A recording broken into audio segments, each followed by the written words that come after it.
Bonjour à toutes et à tous, et bienvenue sur la chaîne pour votre rendez-vous quotidien avec Plus belle la vie, encore plus belle. Aujourd'hui, on se retrouve pour l'épisode 350. Diffusé le lundi 9 juin 2025, et autant vous dire que cet épisode marque un véritable tournant dans l'intrigue. Ce soir, l'histoire bascule. Apolline, retenue captive dans un lieu isolé par Augustin, découvre trop tard que l'homme qu'elle pensait pouvoir raisonner est en réalité sous l'emprise totale de son père, Pierre-Louis Barral. Une relation toxique, une manipulation glaçante, et une descente aux enfers qui prend fin dans un geste d'une brutalité inouïe. Pendant ce temps, Morgane, Boé et Idriss intensifient leurs recherches pour retrouver Apolline avant qu'il ne soit trop tard, et chaque nouvel indice les rapproche de la vérité. Mais face à l'influence de la famille Barral, la justice devra marcher sur des œufs. Au Mistral, malgré l'ambiance pesante, la solidarité continue de faire briller un peu d'humanité, entre Nisma qui se démène pour Chloé, Babette qui organise une collecte solidaire, et Yolande qui fait appel aux étoiles pour aider Thomas à surmonter son stress du bac. L'épisode équilibre habilement drame, tension et tendresse. Mais la fin de l'épisode est un véritable choc. Apolline, précipitée dans le vide par Pierre-Louis Barral sous les yeux impuissants d'Augustin, laisse le spectateur sidéré, bouleversé et révolté.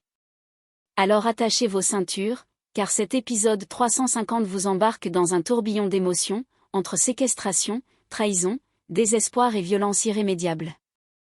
C'est un épisode que vous n'oublierez pas de sitôt.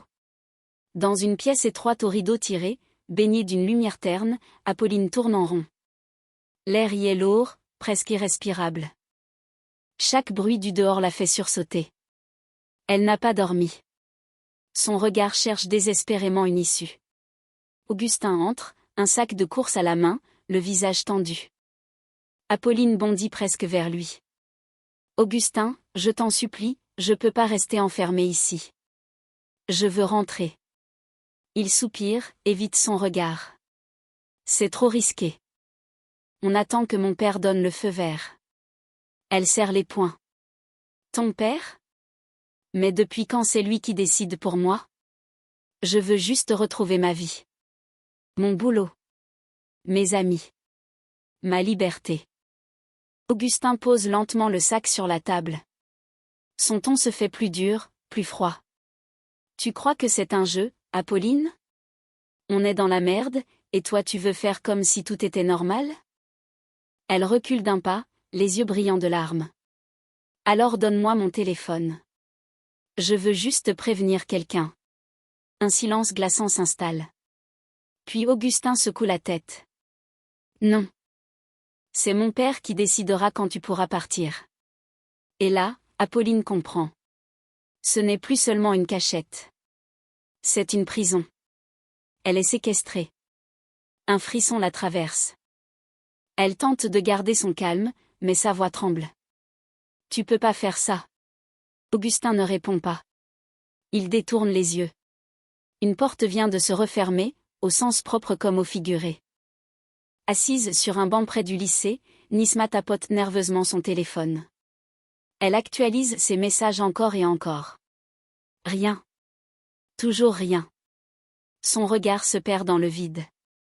Autour d'elle, les autres discutent, rient, vivent. Mais elle s'inquiète. Morgane la rejoint, un café à la main.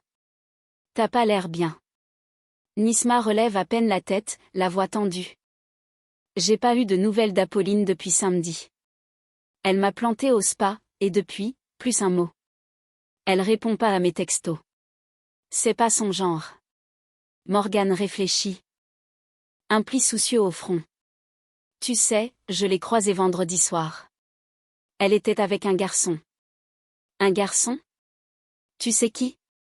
Morgane hésite, puis secoue la tête. Non, je l'ai vu de loin. Mais ils avaient l'air proches. Nisma blêmit. C'était peut-être Augustin Barral. Elle serre les mâchoires. Tout en elle se crispe. Puis elle murmure, presque pour elle-même. Il tournait autour d'elle depuis des semaines. Mais elle me disait qu'elle n'était pas intéressée. Qu'il lui faisait un peu peur, même. Elle croise le regard de Morgane, plus inquiet encore. Tu crois qu'elle aurait pu partir avec lui? Morgane secoue la tête doucement. Pas sans prévenir. Pas Apolline. Un long silence. Et si quelque chose de grave s'était passé? Dans le calme du pavillon des fleurs, Luna feuillette un dossier sur le bureau quand Nisma frappe doucement à la porte, un sourire timide sur le visage. Elle entre, visiblement fière de ce qu'elle s'apprête à annoncer. J'ai peut-être trouvé un truc pour Chloé, lance-t-elle, le regard pétillant. Luna lève les yeux, intriguée. Un truc? Quel genre de truc? Nisma s'approche, sort une feuille imprimée de son sac. Une association qui bosse avec des structures d'accueil m'a parlé d'un poste de ménage, 13 heures par semaine. Avec possibilité d'heures en plus à l'avenir. C'est pas énorme, mais c'est un début. Luna la regarde, impressionnée. 13 heures? Mais c'est génial, Nisma. Tu t'es démenée pour ça? Nisma hausse les épaules, faussement modeste. Disons que j'ai activé 2-3 contacts. Luna s'apprête à valider l'idée, mais son regard se fait plus attentif. Tu leur as parlé de Chloé? Du fait qu'elle sort tout juste de détention? Un silence. Nisma baisse les yeux. Pas vraiment. Je voulais d'abord que ça passe. Après, on aurait vu. Luna s'appuie contre le dossier de sa chaise, visiblement embêtée. Tu sais que c'est contre la politique du pavillon. On joue toujours carte sur table. Surtout quand il s'agit de réinsertion. La transparence, c'est pas une option, c'est un principe. Nisma relève la tête, un peu inquiète. Je voulais juste lui donner une vraie chance. Tu comprends? Luna la regarde longuement, puis soupire doucement. Son regard se radoucit. Je comprends. Et tu as bien fait de te bouger. On va simplement rattraper le coup proprement. D'accord? Un petit sourire s'échange entre elles. Malgré la maladresse, l'intention était belle.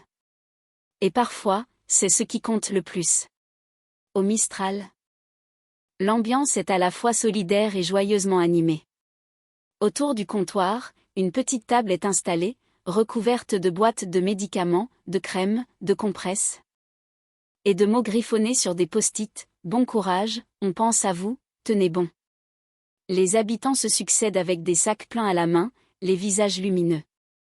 Babette, émue, échange un regard complice avec Sorigny. Regarde-moi ça. Je pensais pas qu'on aurait autant de dons en une matinée, souffle-t-elle, un sourire aux lèvres. Sorigny, bras croisés, hoche la tête, admiratif. On critique souvent le quartier, mais dès qu'il faut se mobiliser, c'est toujours le cœur qui parle. Mais Babette, toujours pleine de ressources, n'a pas dit son dernier mot. Elle se tourne vers Yolande, installée plus loin avec ses cartes de tarot et son éternel châle à franges. Tu sais quoi, Yolande? J'ai une mission pour toi. Thomas est en stress total avec son bac, il dort plus, il parle tout seul en rangeant les bouteilles. Tu pourrais pas lui tirer les cartes, histoire de le détendre un peu? Yolande s'illumine. Avec plaisir. L'univers m'a justement soufflé que c'était le moment idéal pour une lecture d'ondes positives. Un peu plus tard, dans l'arrière-salle, Thomas se retrouve face à Yolande. Visiblement sceptique, mais prêt à tout pour ne pas exploser de stress. Elle bat les cartes avec une concentration solennelle, puis en retourne une première. Le chariot inversé. Thomas blêmit. C'est mauvais, ça? Yolande lève un doigt rassurant. Pas du tout. Ça veut juste dire que tu dois foncer, mais en respectant ton propre rythme. Tu vois? Zen. Elle retourne une autre carte. La lune? Ça, c'est l'intuition. Tu dois te faire confiance. Et boire des tisanes à la verveine. Thomas éclate de rire, détendu malgré lui. Bon, si même les cartes s'en mêlent, j'ai plus d'excuses pour paniquer. Et autour d'eux, l'ambiance reste celle d'un quartier qui croit encore à la solidarité. À l'écoute, et un peu à la magie. Dans l'arrière-salle du Mistral, l'atmosphère est plus légère qu'elle ne l'a été depuis des jours. Assis en face de Yolande, Thomas laisse échapper un petit soupir de soulagement tandis qu'elle retourne la dernière carte du tarot. Ah! Le soleil. Alors là, c'est clair comme de l'eau de roche, succès, brillance. Accomplissement.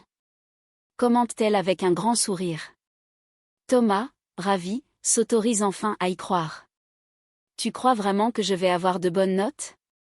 Yolande hoche la tête, solennelle. Je ne crois pas, mon petit, je le sens. Le bac est à toi. Puis, espiègle, elle ajoute.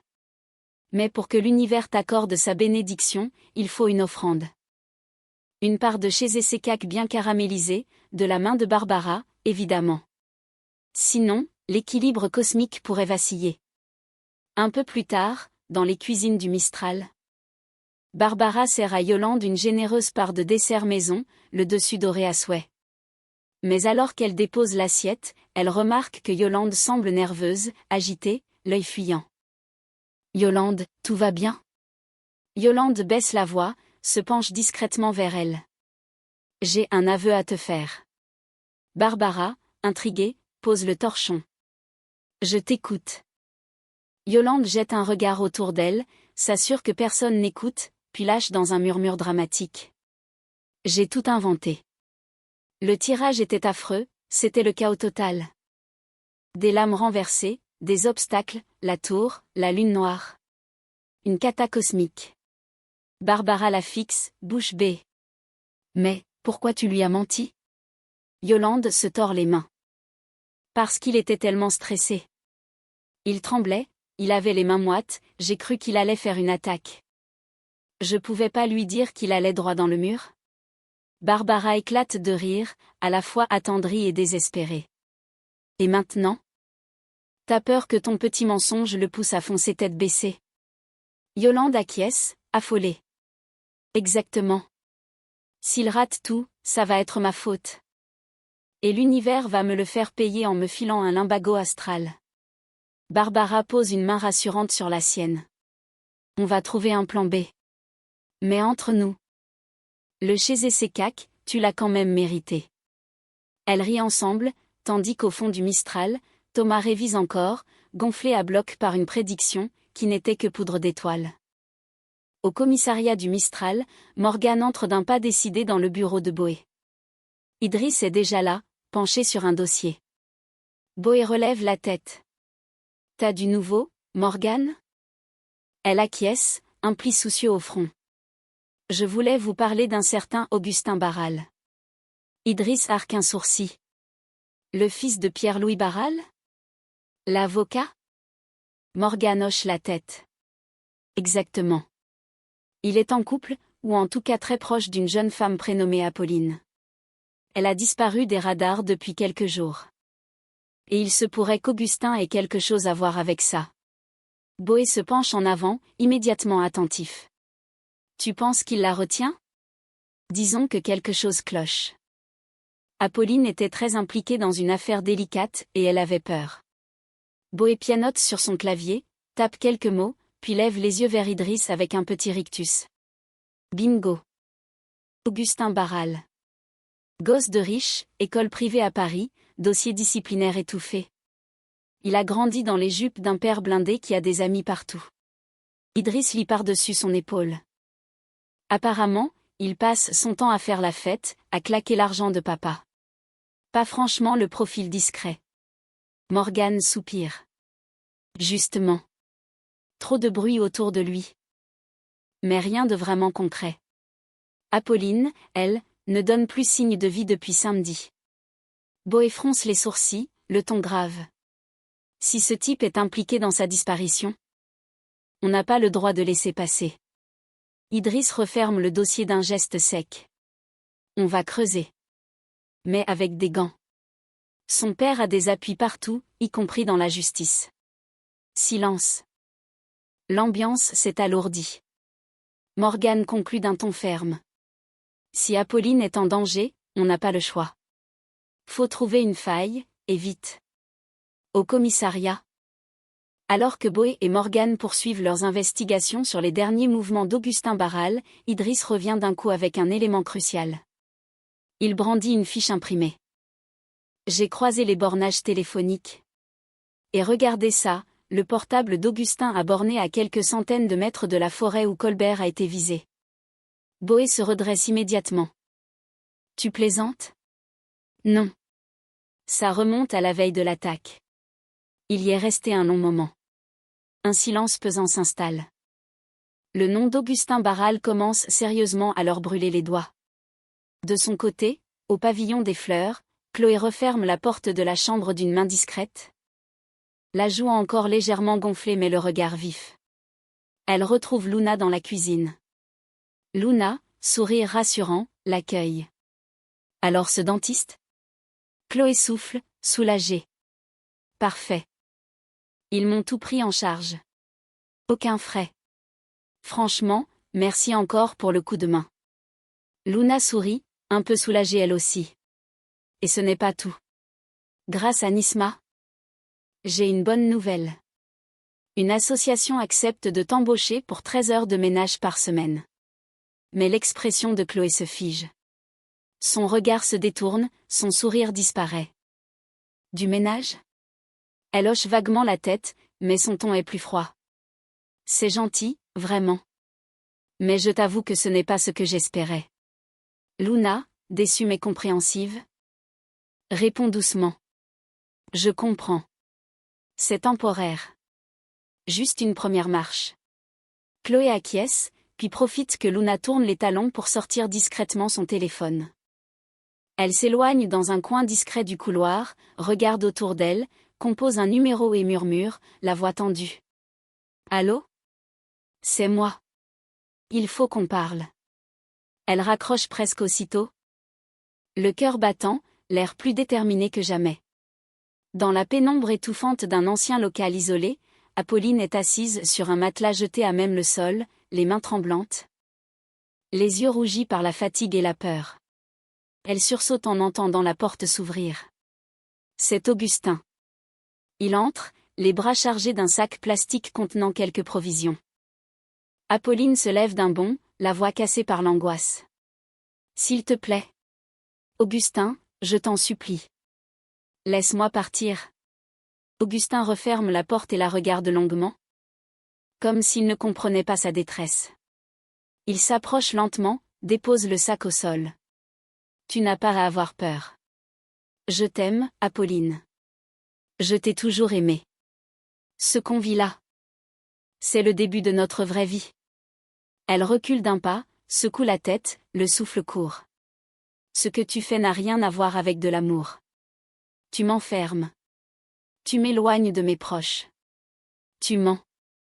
Augustin s'emporte à peine, mais ses mots sont tranchants. C'est mon père, Apolline. C'est lui qui m'oblige à agir comme ça. Je veux juste que tu comprennes. Il a tout organisé. Mais après, c'est fini. Je te jure qu'on partira loin tous les deux.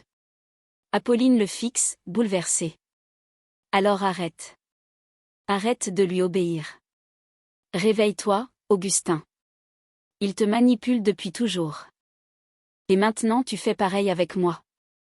Un silence terrible s'installe.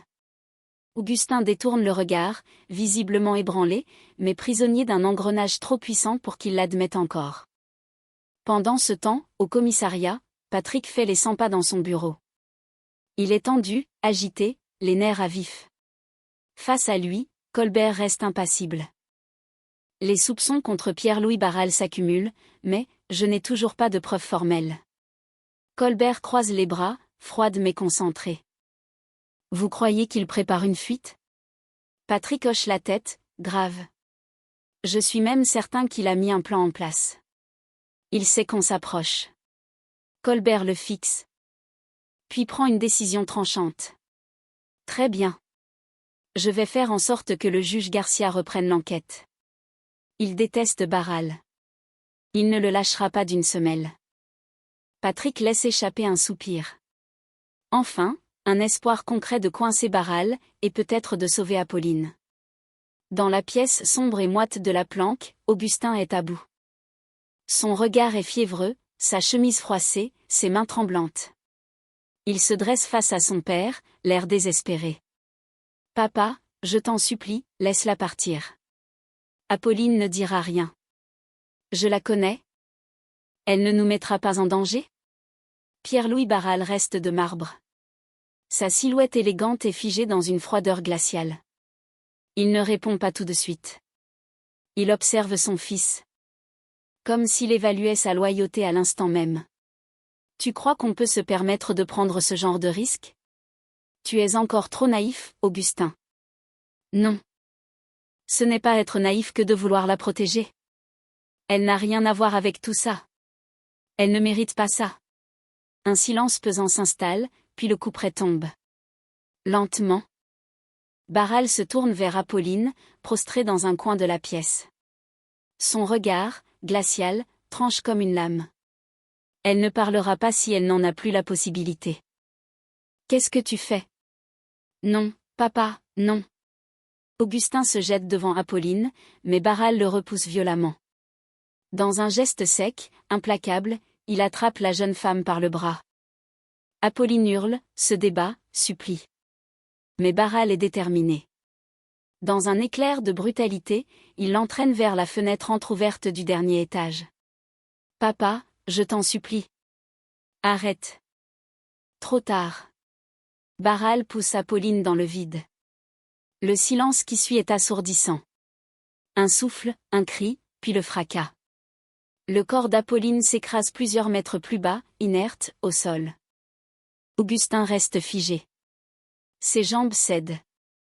Il tombe à genoux, les yeux hagards, incapable de croire ce qu'il vient de voir. Qu'est-ce que tu as fait? Barral se détourne, sans un mot. Froid. Inflexible. Et peut-être, pour la première fois, un bref éclat de peur traverse son regard. Et voilà pour le résumé complet et haletant de l'épisode 350 de Plus belle la vie, encore plus belle. Diffusé ce lundi 9 juin 2025 sur TF1. Une chose est sûre. L'affaire Barral vient de franchir un cap irréversible, et le destin d'Apolline pourrait bien devenir le point de non-retour dans cette enquête. Entre les révélations fracassantes, la cruauté de Pierre-Louis, l'effondrement d'Augustin et les tensions croissantes au sein du commissariat, les prochains épisodes s'annoncent aussi sombres que captivants. N'hésitez pas à réagir en commentaire. Pensez-vous qu'Apolline ait survécu à sa chute? Augustin pourra-t-il un jour se libérer de l'influence destructrice de son père? Et surtout, Pierre-Louis Barral parviendra-t-il encore à échapper à la justice? Si cette vidéo vous a plu, abonnez-vous. Likez et activez la cloche de notification pour ne rien manquer des rebondissements à venir. À très vite pour l'épisode suivant, qui s'annonce déjà explosif.